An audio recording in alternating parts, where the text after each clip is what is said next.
জি আমি মোহাম্মদ নাসির ইসলামের শহীদ নাসির ইসলামের আব্বা। আমরা গাজীপুর কোনাবাড়িতে থাকি। আমার ছেলে মাদ্রাসায় লেখাপড়া করতো তামিরুল মিল্লাতে। তো ওখানে থেকে মনে করেন শহীদ হয়েছে। মনে করেন শহীদ হওয়ার পর মনে করেন এখন তো মেডিকেল নিয়েছিল হলে আপনার হলো কর্মীটালা হাসপাতাল, ওইখানে মারা গেছে 5টা, 5:30টার দিকে আমার ফোন দিয়েছিল। ফোন দেওয়ার পরে বলতে আছে যে আপনার ছেলে অ্যাক্সিডেন্ট হয়েছে, আপনি আসেন। তারপরে গেলাম হসপিটালে যাই দেখি যে ছেলে মারা গেছে, ছেলে পাওয়া যায়নি। তবে আমরা অনেক আহত নিয়ে মনে করেন অবস্থা খুব খারাপ। ছেলে মেয়ে, যেহেতু ছেলে মারা গেছে, আমার মেয়ে পরিবার সহ ভাই সহ চলে গেছিলাম।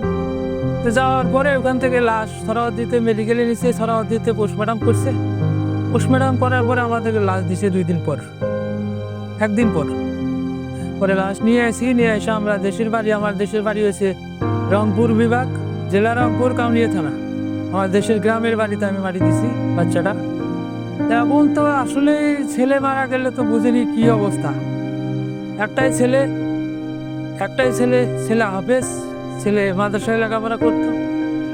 তখন আর তো ছেলে নেই, 2টা মেয়ে আছে।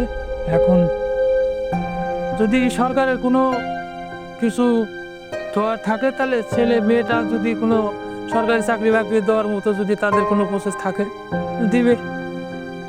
এই অবস্থায় কি আছে। এখন ছেলে মারা যাওয়ার পর তার মা তো খুব বিশাল, মনে করেন অনেকই অসুস্থ, মানে এই যাবত ঠিক মতো খাওয়া দাওয়া বা ঠিক মতো চলাফেরা বা ঠিক মতো করতে পারে না, সবসময় কান্নাকাটি করে। এখন এই অবস্থায় ছিল, আর আমাদের কি জীবন। এখন তো জীবন আমাদের সারা জীবন এভাবেই চলতে হবে। তার কারণ চলার পথ আমি হারাই ফেলাইছি।